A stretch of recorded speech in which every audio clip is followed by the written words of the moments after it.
Friends welcome back for dear classes. तो आज जो हमारा यूनिट 1 है F4 का, उसमें हम जो हमारा जो टॉपिक है विद्यालय प्रबंध की अवधारणा के बारे में पढ़ेंगे। तो पहले हम प्रबंधन के बारे में जानेंगे, फिर उसकी जो विद्यालय में कैसे प्रबंधन की जाती है और क्या सब उसके कंपोनेंट होते हैं उसके बारे में हम पढ़ेंगे।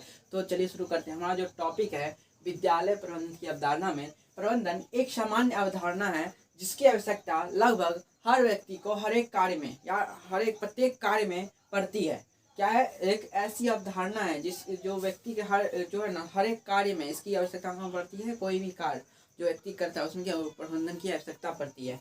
प्रबंधन के स्वरूप का निर्धारण जो होता है सो संस्था व्यक्ति कार्य संसाधन और उद्देश्यों के अनुरूप होता है। प्रबंधन का स्वरूप का निर्धारण कैसे होता है? व्यक्ति के जो संस्था जो होती है जिसके अनुरूप वो प्रबंधन बनाता है, जिसके लिए बनाता है, वो संस्था के अनुरूप, व्यक्ति के अनुरूप और कार्य के अनुरूप, और संसाधन जो उनका जो संसाधन पर्याप्त संसाधन है उनके अनुरूप जो है ना, सो वो जो अपने कार्य के अनुरूप जो है सो प्रबंधन अपना मैनेजमेंट करता है। प्रबंधन को इंग्लिश में हम मैनेजमेंट भी कहते हैं। और प्रबंधन एक यांत्रिक प्रक्रिया है जिसके अंतर्गत किसी यंत्र का हर एक पुर्जा एक दूसरे से जुड़ा हुआ होता है, यानी एक कड़ी का काम करता है। यानी क्या है जो यांत्रिक प्रक्रिया है जिसके अंदर क्या है, एक दूसरे की क्या कड़ी को जोड़ के रखता है। एक दूसरे के जो है ना हर एक पुर्जा एक दूसरे से जुड़ा हुआ रहता है उस संस्था में, और एक दूसरे के कार्य को नियंत्रित करता है एवं आगे बढ़ाता है। और ये दोनों जो जुड़ के क्या है एक साथ मिलके एक जो है एक दूसरे को नियंत्रित करता है और धीरे धीरे क्या है आगे बढ़ाते हैं। और विद्यालय में नयापन लाने एवं विद्यालय के माहौल में बदलाव लाने के लिए विद्यालय प्रबंधन की जरूरत पड़ती है। विद्यालय में प्रबंधन की क्यों जरूरत पड़ती है? तो विद्यालय में जो नयापन लाना, यानी जो विद्यालय का डेवलपमेंट करे और उनकी जो प्रबंधन हो, उनका विद्यालय का माहौल में बदलाव लाने के लिए, विद्यालय की जो होती है उनका जो पूरा मैनेजमेंट होता है उसका जो सब सब हमेशा ना कुछ नया आता रहता है। और वही प्रबंधन क्या कहता है, वही नई चीज़ों को जो ना अपने विद्यालय में अपने में जो उसकी समाज में जो कुछ नया लाता है, कुछ नया आइडिया हुआ या कुछ नया जो समाज की जो आवश्यकता है उसके नए तरीके से ढूंढता है, या नए तरीके से जो वो काम जो नया समाज में आया है ना उसे अपनाता है और उसके जरिए विद्यालय में जो है सो काम को आगे बढ़ाता है। और इसमें जो हमारा जो है सो इसलिए हम जो प्रबंधन की जरूरत पड़ती है। और विद्यालय प्रबंधन से तात्पर्य ऐसी व्यवस्था है, देखिए अब हमारा जो है विद्यालय प्रबंधन का जो डिफिनेशन है यहाँ से है। तो विद्यालय प्रबंधन से तात्पर्य ऐसी व्यवस्था से है जिसके माध्यम से विद्यालय के तमाम गतिविधियों को व्यवस्थित तरीके से किया जाता है। विद्यालय प्रबंधन से तात्पर्य क्या है? विद्यालय के हर एक काम को व्यवस्थित तरीके से सही तरीके से करना। और विद्यालय संचालन में विद्यालय प्रबंधन से जुड़े सभी घटकों विद्यार्थियों, देखिए विद्यालय के संचालन में विद्यालय प्रबंधन से जुड़े सभी घटकों, विद्यालय प्रबंधन से जुड़े सभी घटक क्या है? विद्यार्थी हैं, शिक्षक है, प्रधान शिक्षक है, स्कूल प्रबंधन समिति है और तथा स्थानीय संस्थाओं आदि की महत्वपूर्ण भूमिका होती है। विद्यालय के संचालन में विद्यालय प्रबंधन जो जितने भी हैं, जो हमारे जो विद्यार्थी हैं, शिक्षकगण हैं, प्रधान शिक्षकगण हैं, और स्थानीय समिति भी बनती है विद्यालय में, जो स्थानीय समिति सचिव और अध्यक्ष ऐसे करके कमेटी बनती है समिति वो, और जो हमारा स्थानीय प्रशासन है जो हमारे जो समय समय पे आके विद्यालय में चेकिंग करते हैं तो क्या ठीक से पढ़ाई हो रही है या क्या विद्यालय में किस चीज़ की जरूरत है, या ऐसा जो जितनी भी चेकिंग आती रहती है उन सब का क्या है, सब एकदम महत्वपूर्ण योगदान देते हैं विद्यालय के प्रबंधन में, विद्यालय को सुचारू रूप से संचालन के लिए। और प्रबंधन को और अच्छी तरह से समझने के लिए मैंने एक डायग्राम बनाया है। जो देखिए पहले क्या होता है, कोई भी संस्था या कोई भी चीज़ जो है पहले आप क्या बनाएंगे, आप उसका संगठन बनाएंगे, उसका ऑर्गेनाइजेशन करेंगे। आप उसका जो कोई भी आपको कोई काम करना है, कोई ऐसा बड़ा काम, तो उसमें क्या पहले आप संगठन ग्रुप बनाएंगे, ऑर्गेनाइजेशन करेंगे, उस ग्रुप में आप कोऑर्डिनेशन करेंगे, समन्वय करेंगे, एक दूसरे से क्या परिचित होंगे, सब एक दूसरे को अच्छी तरह से जानेंगे।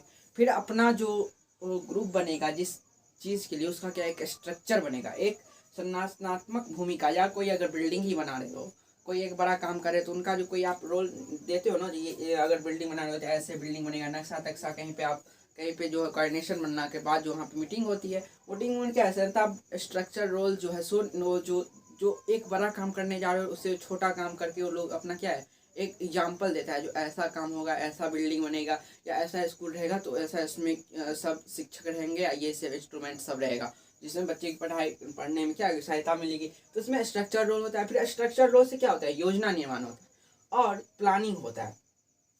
प्लानिंग हमारा जो ये बन गया स्ट्रक्चर, वो होगा किस तरीके से, उसके लिए प्लानिंग होता है। और उसमें क्या होता है, और कोई भी काम लगेगा तो उसमें तो रिसोर्सेज यानी संसाधन लगेंगे ही, चाहे जैसे भी संसाधन हो, मानवीय लगे या जैसे कोई काम का जो है उसका यानी बजट संसाधन भी लगेगा और बजटिंग यानी पैसा भी लगेगा। तो इस देखिए यहाँ पे हमारा प्रबंधन की जरूरत पड़ती है। ये तो हमारा पहले संगठन हो गया, फिर उसमें कोऑर्डिनेशन होगा। यहाँ पे हमारा प्रबंधन की जरूरत नहीं पड़ेगी। लेकिन जब आप स्ट्रक्चर रोल करिएगा, आप योजना बनाइएगा, बजटिंग संसाधन करिएगा ना, तब आप जो है सो विद्यालय का जो है कार्यों का प्रबंधन यहीं से होता है। यानी प्रबंधन जो आपका कार्य करेगा, आपका जो मैनेजमेंट बनाना पड़ेगा ना, वो ये तीनों के यानी ये तीनों देखिए यहाँ पे एरो लगा हुआ है ना, ये भी आपके प्रबंधन के जरिए ही होगा। ये भी आपका प्रबंधन करेगा, कार्यों का प्रबंधन जो है योजना के निर्माण के से ही होगा। और बजटिंग एवं संसाधन जो है ये भी जो होगा सो विद्यालय कार्यों का प्रबंधन जो होगा। ये तीनों का जो है ना सो अब यही आप जड़ समझ लीजिए, यही है। यानी पहले आप संगठन करेंगे, फिर समन्वय करेंगे, फिर उसका स्ट्रक्चर रोल तैयार करेंगे। अगर आपको विद्यालय बनाना है और अकेले आप नहीं बना सकते हो तो आप ऑर्गेनाइजेशन कोई स्थापित कर दोगे, ग्रुप बनाओगे, आप कोऑर्डिनेशन स्थापित करोगे, आप संरचनात्मक स्ट्रक्चर बनाओगे जो कैसा क्या रहेगा सबको आप बताओगे, फिर आप प्लानिंग करोगे, प्लानिंग के बाद आप बजटिंग और संसाधन क्या सब लगेगा वो सब देखोगे। तो वो सब आपके ये तीनों जो आपके अंदर आएगा ना, वो कहाँ से आएगा, तो प्रबंधन से ही आएगा। आपको मैनेजमेंट करना पड़ेगा विद्यालय कार्यों का जो प्रबंधन होगा। अगर बच्चों में क्या होता है, विद्यालय कार्य में क्या होगा, प्रबंधन सब क्या होगा, इसमें बच्चे होंगे, शिक्षक होंगे, प्रधान शिक्षक होंगे, स्कूल प्रबंधन समिति होगी, स्थानीय संस्था होगी। तो क्या स्ट्रक्चर तैयार करेंगे। अगर स्ट्रक्चर तैयार करते हैं तो उसमें क्या योजना निर्माण, प्लानिंग कैसी उसको बढ़ाना चाहिए बच्चों में। आपने स्कूल बना लिया, आपने एक भवन तैयार कर लिया, भवन में आपने एक शिक्षक रखे, प्रधान शिक्षक, प्रिंसिपल को रखा, प्रिंसिपल सबको आप जो है सो बढ़ा रहे हो, विद्यार्थी आए, विद्यार्थी को आप जो है सो विद्यार्थी सब आगे। लेकिन आपका एक प्लानिंग रहना चाहिए ना, आपका टाइम टेबल बनता है, समय सारणी सबका बनता है, और समय सारणी भी हमारे आगे टॉपिक में दिया हुआ है, उसके बारे में और डिटेल से पढ़ेंगे। तो ये सब जो हमारा समय सारणी सब दिया गया है सो योजना निर्माण या प्लानिंग के तहत दिया गया है। आपने ये कर लिया, ये कर लिया, ये कर लिया, उसके बाद आप अपने जो है अपने संस्था को आगे कैसे बढ़ाएंगे, तो प्लानिंग करके फिर बजटिंग अनुसंसाधन जो आपका जितना बजट लगेगा स्कूल में लगे या जो ऐसे कोई संस्था हो, रिसोर्सेज भी लगेंगे और बजटिंग भी लगेगा, उसमें पैसा भी लगेगा। तो वो सब किसके जरिए होगा, तो प्रबंधन के जरिए ही होगा। तो विद्यालय कार्यों का प्रबंधन जो है ये तीनों जो कार्य होता है विद्यालय में सो इनके जरिए ही होता है, प्रबंधन के जरिए ही होता है। और प्रबंधन से क्या होता है, योजना निर्माण करता है कोई, और स्ट्रक्चर रोल जो है कोई संरचनात्मक भूमिका निभाता है, और बजटिंग एवं संसाधन जो है सो इनके प्रबंधन के जरिए ही तय होते हैं। और हमारा जो प्रबंधन जो है विद्यालय की प्रबंधन की अवधारणा हम तो समझ गए हैं। आगे जो हमारा जो टॉपिक है ना सो जो हमारा जो है वो हम कल चर्चा करेंगे। और हमारा जो इसमें जो एक देखिए विद्यालय प्रबंधन के घटक होते हैं, यानी प्रबंधन विद्यालय में प्रबंधन अनुशासन स्थापित करने के लिए बहुत सारे घटक हैं। जैसे ये हमारा जो पहला हो गया, हमारा शिक्षक होते हैं, प्रधान शिक्षक होते हैं, और उसके बाद हमारा जो अनुशासन हुआ, विद्यालय प्रबंधन की घटक हुआ अनुशासन।